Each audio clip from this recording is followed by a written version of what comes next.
बस बस, मैं यूं हाथ पर हाथ धरे बैठ नहीं सकती। मुझे कुछ ना कुछ तो करना पड़ेगा, नहीं तो यह लोग मुझे चैन से जीने नहीं देंगे। और ना ही खुद शांति से बैठेंगे, और ना ही मुझे बैठने देंगे। बस बस, मैं इन लोगों को और मौका नहीं दे सकती। बस, मैं किसी की भी नहीं सुनूंगी। जो मेरे अभेद में है मैं वही करूंगी। वर्षा के स्वर में एक दृढ़ता थी, एक जिद थी। बस वर्षा उठ खड़ी हुई घर जाने के लिए। समय से पहुंचेगी तभी तो वह सारी तैयारी कर सकेगी। बस फिर अगली शाम को वह निकल पड़ी अपने घर के लिए। एयरपोर्ट छोड़ने अनमोल भी गया। पूरे रास्ते दोनों कार में चुप बैठे और अपने दिल दिमाग में चल रही उथल पुथल से बातें करते रहे। हैदराबाद एयरपोर्ट पर परेशान सी वर्षा को आश्वस्त करने के लिए अनमोल ने हल्के से उसका हाथ दबाया। वर्षा ने उसकी ओर देखा और बिना कुछ बोले ट्रॉली को धकेलते हुए एयरपोर्ट के अंदर चली गई। बोर्डिंग पास ले वर्षा सिक्योरिटी की औपचारिकता को पूरा कर सिक्योरिटी लाउंज में आ बोर्डिंग का इंतज़ार करने लगी। दिलो दिमाग में अनवरत एक द्वंद्व चल रहा था।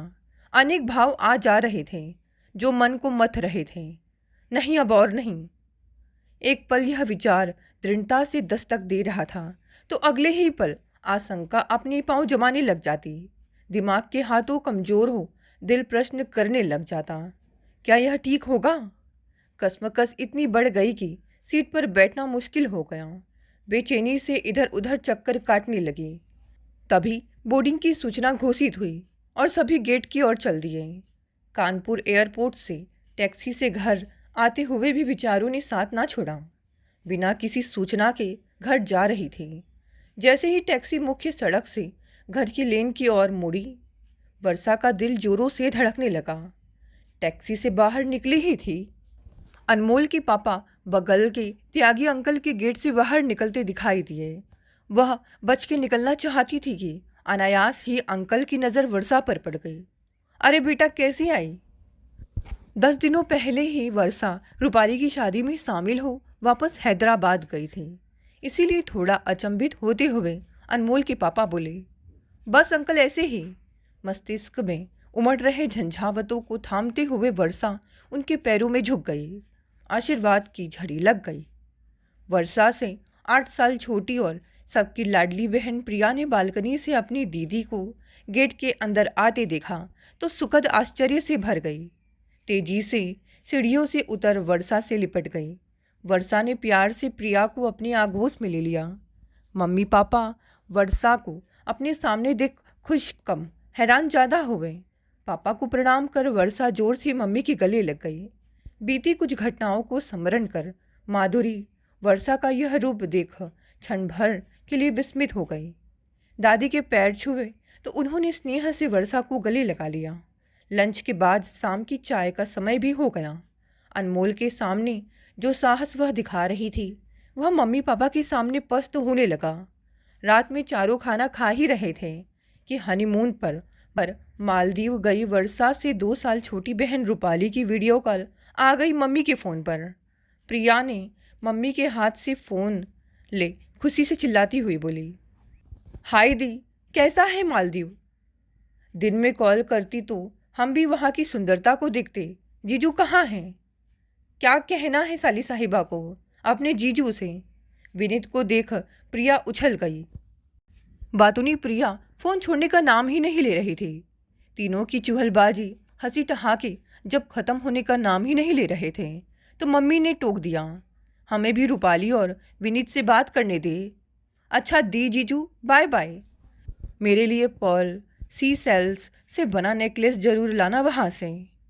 जो आज्ञा साली जी। प्रणाम मम्मी। मम्मी को फ़ोन पर देख दोनों के मुंह से निकला, सदा खुश रहो। दोनों को साथ देख मम्मी का चेहरा खिल गया। कैसे हो? कैसा लग रहा है वहाँ पर? मम्मी, बहुत सुंदर जगह है।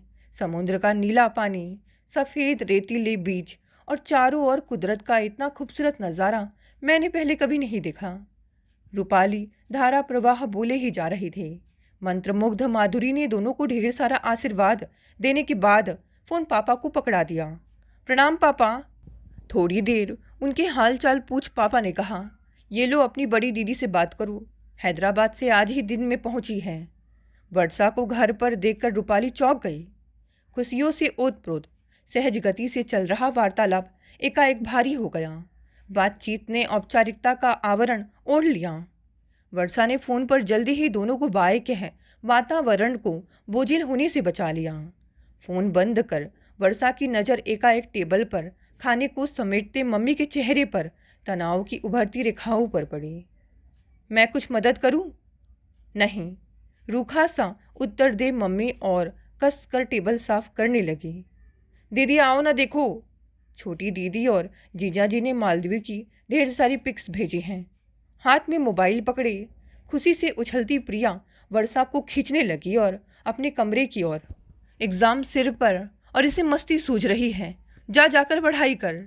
गुस्से से मम्मी चिल्लाई। प्रिया सकपकाते हुए कमरे में चली गई। मेरा गुस्सा उस पर क्यों निकाल रही हो? वर्षा का धैर्य अब जवाब देने लगा। माधुरी ने कुछ नहीं कहा। काम समेटकर टीवी के सामने सोफे पर बैठ गई। चेहरा अभी भी खिंचा हुआ था।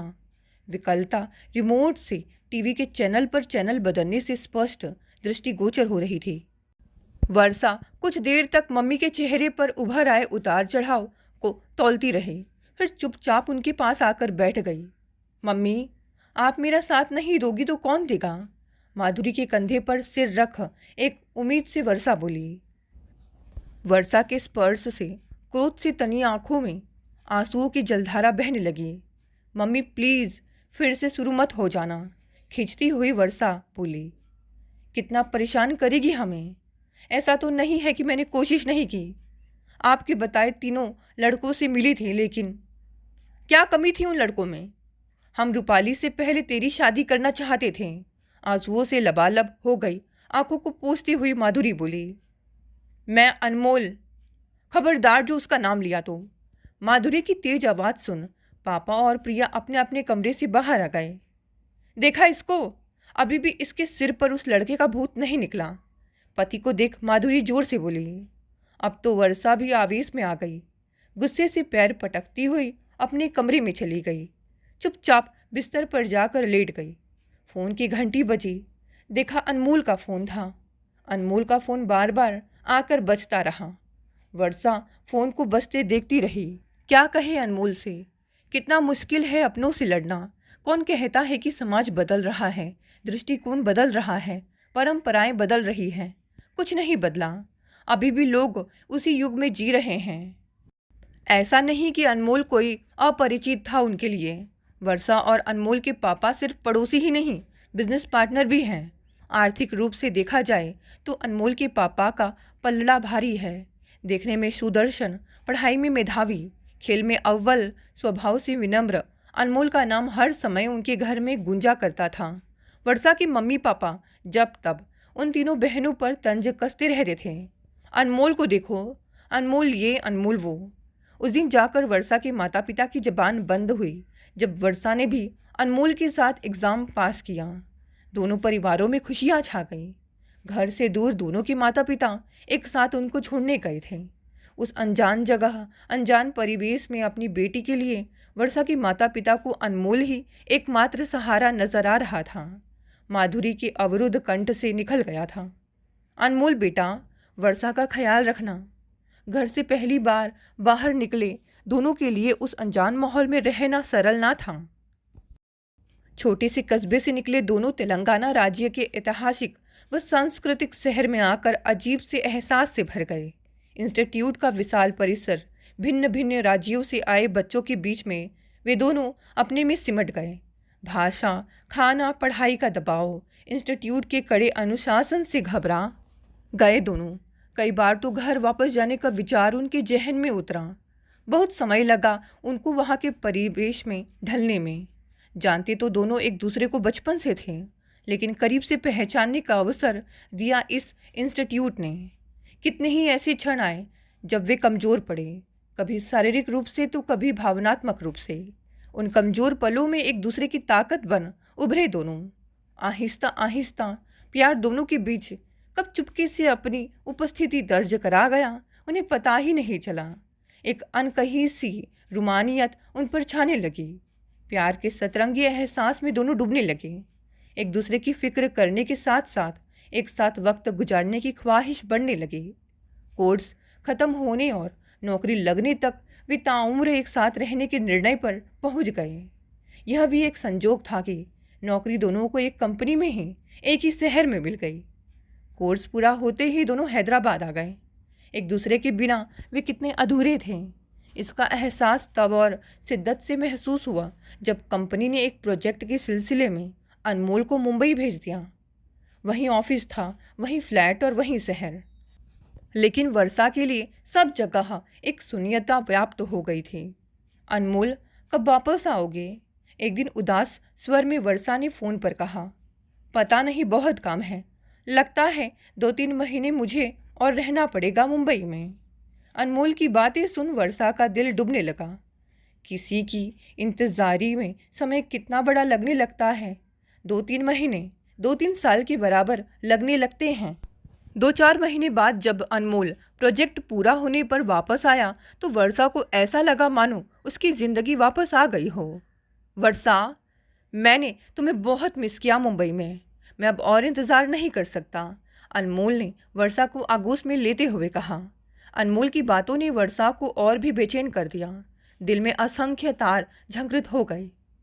क्या मम्मी पापा तैयार होंगे अनमोल के साथ मेरी शादी के लिए? इस विचार ने वर्षा के दिमाग को क्षणांश के लिए उद्वेलित कर दिया। नहीं, मैं अनमोल के बिना नहीं रह सकती, बिल्कुल नहीं। विचारों को मस्तिष्क से धकेलते हुए वह अनमोल से कस कर लिपट गई। माता पिता की तरफ से विवाह का दबाव तो नौकरी के चंद महीनों बाद ही वर्षा पर पड़ने लगा था। मम्मी, अभी मेरी नौकरी लगी है, अभी कैसे शादी कर लूँ? जब भी मम्मी विवाह के विषय में बात करती, वर्षा का यही उत्तर होता। ऐसा करते करते 2 साल हो गए और वक्त के साथ विवाह का दबाव भी बढ़ता गया। अनमोल, कल मम्मी का फ़ोन आया था। ऑफिस में लंच टाइम में वर्षा ने अनमोल से कहा, अच्छा, अब मैं शादी को और नहीं टाल सकती। तो प्रॉब्लम क्या है, बता दो। तुम्हें लगता है कि कोई प्रॉब्लम नहीं है? हाँ, नहीं है। अंकल आंटी दोनों मुझे पसंद करते हैं। खाना खाते हुए सहजता से अनमोल बोला। खाने का शौकीन अनमोल अपनी प्लेट में झुका हुआ खाने का भरपूर मजा ले रहा था। वह बोलना चाहती थी कि तुम नहीं समझोगे, लेकिन ऐसा बोलकर वह अनमोल के खाने के आनंद को ख़त्म नहीं करना चाहती थी, इसीलिए वह चुप हो गई। तुम उन्हें बता दो, अगर कुछ होगा तो मैं संभाल लूँगा। वर्षा की हथेलियों को अपने हाथों में ले अनमोल ने गंभीर स्वर में कहा। अनमोल सब समझ रहा था, लेकिन शादी के बारे में सोचते सोचते वर्षा की आंखें नम हो गई। वह दिन वर्षा कैसे भूल सकती है जब घर पहुंचते ही प्रिया ने चुगली कर दी कि एक परिवार वर्षा को देखने दिल्ली से आ रहा है। मम्मी, यह क्या? वर्षा जरा गुस्से से बोली। चिंता मत कर, तुझे कोई नौकरी नहीं छोड़नी पड़ेगी। लड़का हैदराबाद में ही जॉब करता है। वे लोग प्रगतिवादी विचारों के हैं। मम्मी लड़की वालों का गुणगान करती हुई बोली। मैंने कब कहा कि परिवार या लड़के में कोई कमी है? लेकिन, कसमसाती हुई वर्षा बोली। लेकिन एक प्रश्नवाचक दृष्टि माधुरी ने वर्षा पर डाली। मम्मी, मैं एक लड़के को पसंद करती हूँ। वर्षा के मुंह से निकल गया। कौन? अनमोल। कौन अनमोल? माधुरी ने चौंकते हुए पूछा। मनोज अंकल का बेटा। धीमी आवाज में वर्षा ने कहा। क्या? तेरा दिमाग तो खराब नहीं हो गया है? बौखलाई सी माधुरी बोली। माधुरी को वर्षा का बार बार विवाह के लिए मना करने का कारण समझ में आने लगा। माधुरी अपना आपा खोते हुए आक्रोशित स्वर में गुर्राई। बेवकूफ़ लड़की, इसीलिए शादी ना करने के लिए बहाने बना रही थी। पता भी है वह कौन सी जाति का है? दोनों बहनें और पापा उनकी तीखी बहस सुन चकराए से अपना काम छोड़ तेजी से लिविंग रूम में पहुंच गए थे। देखा, आपकी बेटी क्या गुल खिला रही है? पति को देख माधुरी ने तेज आवाज में कहा। सारी बातें सुन अभिलाष जी की मुख मुद्रा कठोर होने लगी। शरीर क्रोध से कपकपाने लगा। यह लड़का आस्तीन का सांप निकला। इतना भरोसा किया था उस पर और वह हमें ही डसने चला। अपनी औकात भी भूल गया। सड़क में घसीट देता उसको अगर उसका बाप मेरा बिजनेस पार्टनर ना होता। मुठियाँ भींचते हुए अभिलाष जी ने इतने ऊंचे स्वर में कहा कि घर की दीवारें तक थरथरा गई। पल भर के लिए सभी हतप्रभ से होकर रह गए। ए लड़की, कान खोल के सुन। पापा की गरजती आवाज़ से वर्षा का पूरा शरीर हिल गया, चेहरे का रंग उड़ गया। जी, थरथराते स्वर में वर्षा बोली। कल लड़के वाले आ रहे हैं, तेरी शादी वही होगी जहां हम चाहेंगे। अभिलाष जी का निर्णायक स्वर कमरे में गूंजा और उसके बाद सहमी हुई सी निस्तब्धता सब जगह पसर गई। कहीं कोई गुंजाइश शेष नहीं रह गई थी। मैं तो पहले ही कहती थी कि इतना ना पढ़ाओ। पढ़ लिख कर यह बच्चे अपनी जाति बिरादरी ही भूल गए। देखा, आज हमारी नाक काटने पर लगी है। माधुरी की ओर तीखी नज़रों से देखते हुए दादी ने तलखी से कहा। दादी, अनमोल बहुत अच्छा लड़का है। आप सब तो कितनी तारीफ करते थे उसकी। दादी की लाडली वर्षा उनसे लिपटते हुए बोली। लेकिन है तो छोटी जात का ना। दादी ने उसे दूर झटकते हुए कहा। वर्षा अचकचा गई। उसे इस बात का पूर्वानुमान था कि उसका परिवार सहजता से अनमोल को स्वीकार नहीं करेगा, लेकिन प्रतिक्रिया इतनी तीक्ष्ण होगी इसका अनुमान ना था। उसका मन कर रहा था कि भागकर अनमोल के पास चली जाए, लेकिन पापा का रौद्र रूप, मम्मी और दादी की समाज की दुहाई ने उसके कदमों को सामाजिक मूल्यों, मान्यताओं और परंपराओं की बेड़ियों में जकड़ दिया। दुनिया से लड़ना जितना आसान, उससे कहीं ज़्यादा मुश्किल है अपनों से लड़ना। अनमोल से क्या कहेगी, कैसे उसका सामना करेगी, यह सोचते सोचते उसके माथे पर पसीना चूहचूहाने लगा। दूसरे दिन लड़के वाले आए। एक बोझिल वातावरण में सब मुखौटा ओढ़े उनका स्वागत सत्कार करने लगे। सुदर्शन व्यक्तित्व का मोहित माधुरी और अभिलाष जी को एक नज़र में भा गया। लड़के वाले भी वर्षा की सुंदरता व योग्यता से बहुत प्रभावित हुए। मोहित ने वर्षा के नपे तले उत्तरों को उसका संकोच समझा। सभी बातों से गदगद लड़के की माँ बोली, हमें तो आपकी बेटी बहुत पसंद आई। बाकी ये दोनों समझ लें आपस में, आखिर रहना तो साथ में इन दोनों को है ना। लड़के की माँ की बात सुनकर सबके चेहरे खिल उठे। एकाएक मोहित की नज़र वर्षा के गंभीर चेहरे पर पड़ी और उसे कुछ खटक गया। हैदराबाद पहुंचकर भी वर्षा की कसमकस कम होने के स्थान पर बढ़ती ही जा रही थी। जब भी अनमोल को देखती उसकी बेचैनी बढ़ जाती। एक अजीब सी चुप्पी उसने ओढ़ ली थी। ऑफिस में लंच के समय वह अनमोल से कतराने लगी थी। फ़ोन पर भी बात बस हाँ हूँ तक ही सीमित हो गई थी। एक दिन ऑफिस में लंच करने के बाद दोनों पार्क के चक्कर लगाने लगे, जैसे वे लगाया करते थे। वर्षा की खामोशी, माथे पर चिंता की लकीरें, श्रीहीन चेहरा बहुत कुछ बयान कर रहा था। घर से आने के बाद वर्षा का बदला यह रूप अनमोल को परेशान करने लगा। ऊपर से उसकी चुप्पी। क्या बात, घर से आने के बाद तुम बहुत बदली हुई सी लग रही हो। टहलने के बाद एक बेंच पर बैठते ही अनमोल ने पूछा। कुछ नहीं, नजरें चुराती हुई वर्षा ने कहा। कुछ तो है, बताओ। अगर अपना समझती हो मुझे। अनमोल के इन शब्दों ने वर्षा के सब्र का बांध तोड़ दिया। अनमोल, हम पर हमारी जातियां हावी हो गई। वर्षा ने घर में हुए एकाएक वाकये को अनमोल के आगे रख दिया। अनमोल अवाक सा उसको देखता रह गया। ऐसा नहीं है कि कस्बे में लोगों की रूढ़िवादी सोच और जातिगत भेदभाव से वह अनभिज्ञ था, लेकिन वह वर्षा के परिवार को इन सब से बहुत ऊपर समझता था। अपने प्रति अंकल आंटी के स्नेह पर बुरा विश्वास था। फिर सालों से दोनों परिवारों के बीच में गहरे संबंध थे। वर्षा की बातों ने अनमोल को अंदर तक आहत कर दिया। क्या सोचा तुमने? वर्षा पर एक गहरी दृष्टि डालते हुए अनमोल ने कहा। वर्षा ने बड़ी बड़ी आंखों से अनमोल की ओर देखा। मन कसक गया। भावनाओं का तूफान दिल में उमड़ने लगा। क्या प्यार किसी से किया जाता है? नहीं, प्यार किया नहीं जाता, वह अपने आप हो जाता है। यह बस एक एहसास है जिसको महसूस कर सकते हैं, बयान नहीं।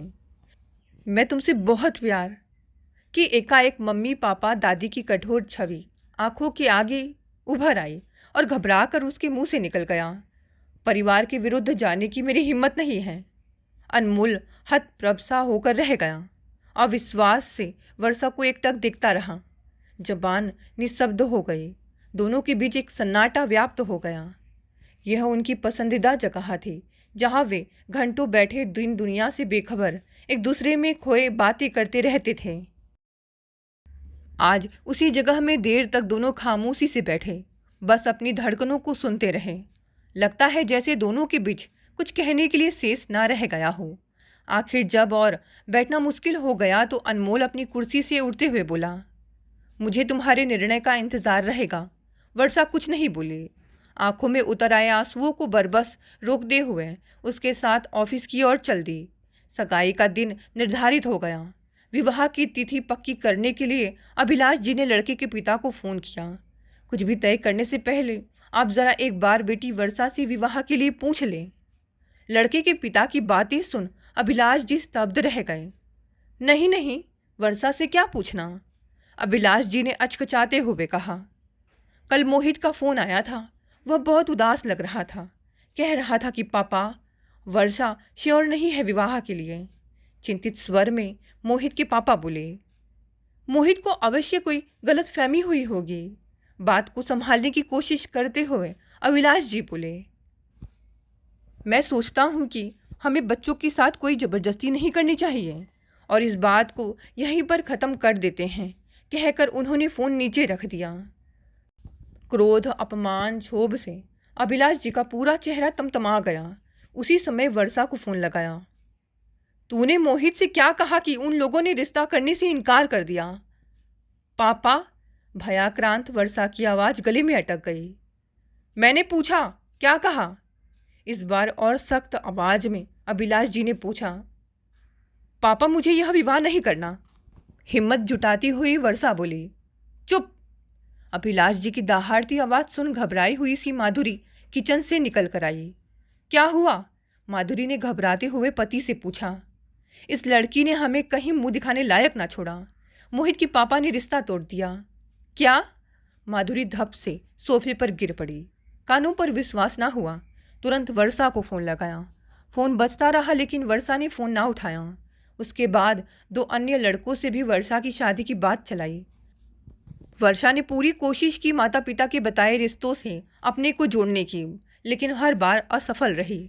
जब भी किसी लड़के से मिलती, उसका प्यार, अनमोल का व्यक्तित्व, उसका बौद्धिक स्तर, उसकी संवेदनशीलता सशक्त रूप से आकर खड़े हो जाते और वह हर बार किसी निर्णय तक पहुंचने में असफल हो जाती।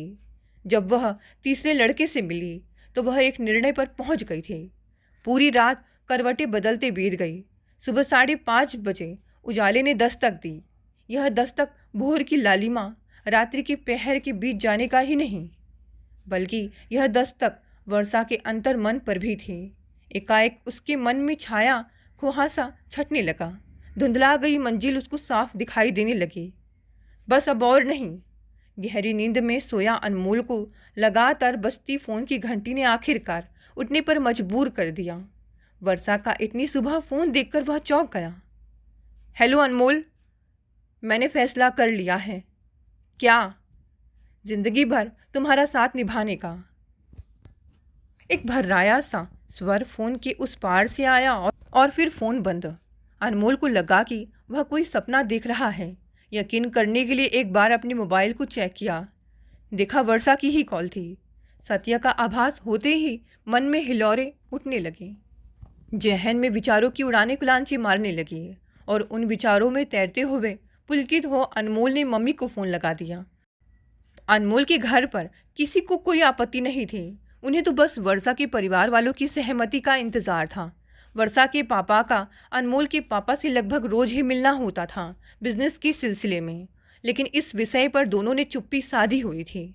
विचित्र सी स्थिति हो रखी थी दोनों परिवारों के बीच में, या यह कहे कि एक अजीब सी अनकही अग्नि धधक रही थी उनके बीच में, एक निष्क्रिय ज्वालामुखी की तरह। अनमोल को अपना फैसला सुनाने के बाद वर्षा ने घर पर फ़ोन करना कम कर दिया। जब भी मम्मी या पापा का फ़ोन आता, बिजी हूँ कहकर टाल जाती। एक दिन माधुरी रूपाली के साथ हैदराबाद चली गई विनीत का रिश्ता लेकर। वर्षा मम्मी और रूपाली को देखकर भाव विहल हो उठी। मम्मी की आंखें भी वर्षा को देखकर नम हो गई। खाने पीने के बाद तीनों जो गप्पे मारने बैठी तो कब रात के 1 बज गए पता ही नहीं चला। दूसरे दिन इतवार था। वर्षा की नींद खाने की खुशबू से टूटी। मम्मी को अपनी पसंद के आलू के पराठे बनाते देख वर्षा प्यार से माधुरी से लिपट गई। जा फ्रेश होकर आ जा, वर्षा को अपने से अलग करती हुई माधुरी बोली। तीनों अभी भी नाश्ता कर रहे थे कि डोरबेल बजी। माधुरी ने दरवाज़ा खोला। सामने अनमोल खड़ा था। अनमोल ने माधुरी को प्रणाम किया। अनमोल को देख माधुरी की भ्रुकुटी तन गई। अपने प्रणाम का जवाब ना पा अनमोल झेप सा गया। वातावरण को सहज बनाने के लिए रूपाली से बात करने लगा, लेकिन अनमोल सिर्फ बातें करने नहीं, वह किसी मकसद से आया था। आंटी में वर्षा से गले को खंगालते हुए, भूमिका बनाने की कोशिश करते हुए अनमोल ने अभी इतना ही बोला था कि माधुरी तमक गई। हमने तुम पर इतना विश्वास किया और तुमने हमारी बेटी को ही फंसा दिया। तुम्हारी ज़रूरत कैसे हुई? इतने दिनों से दबी भड़ास को निकालते हुए माधुरी अनमोल पर आक्रमण करती हुए बोली, मम्मी किसने कहा आपको कि अनमोल ने मुझे फंसाया? बाथरूम से आ, वर्षा बोली। चुप!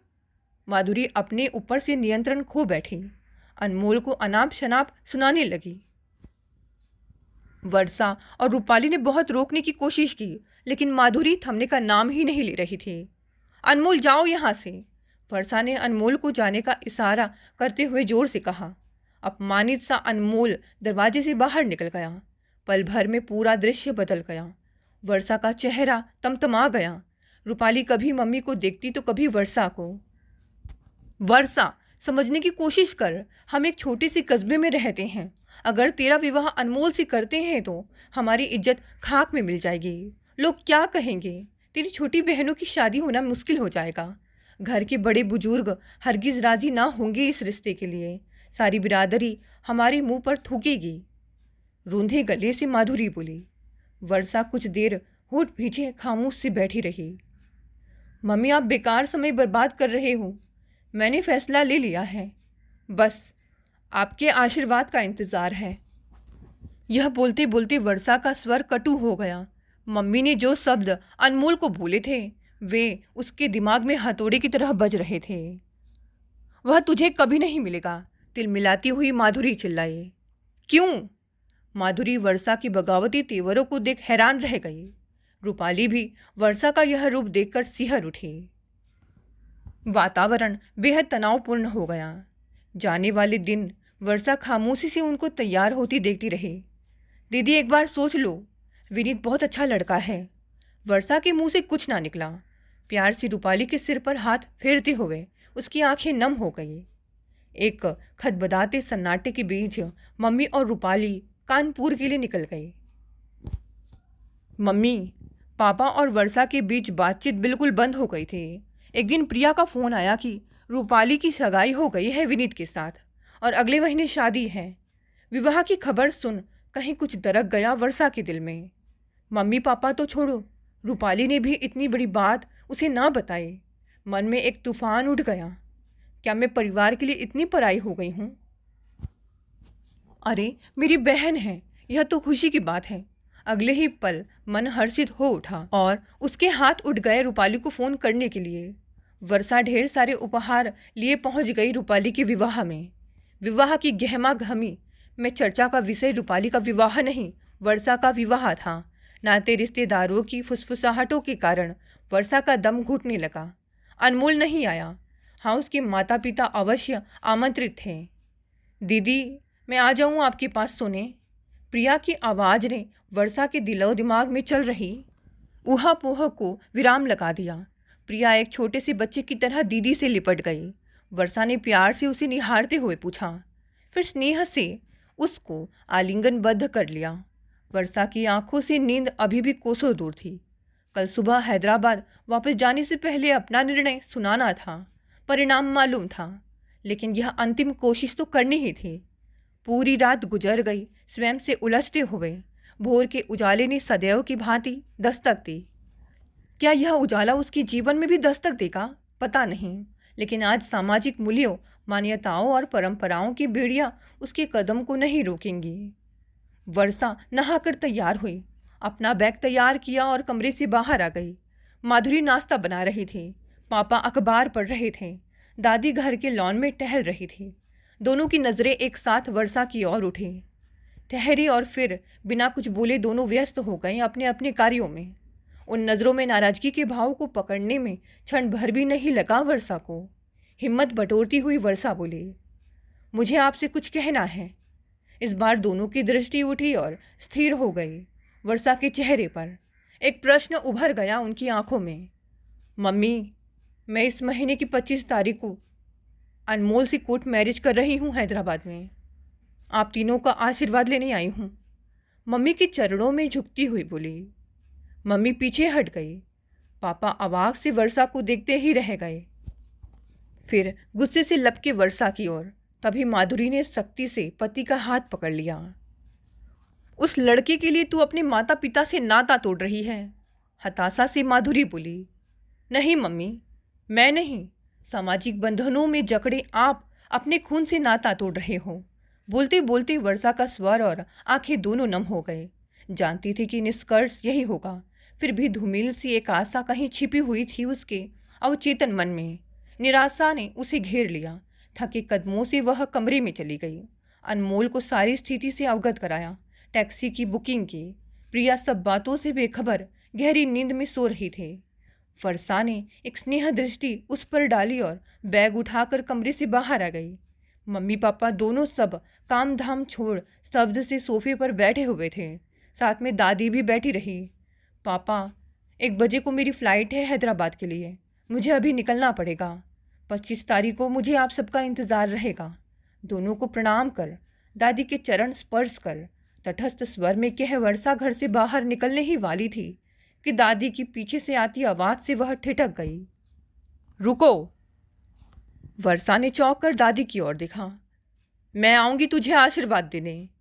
माँ! अभिलाष जी की दमदार आवाज़ ने एक बार फिर घर की दीवारों को थर्रा दिया।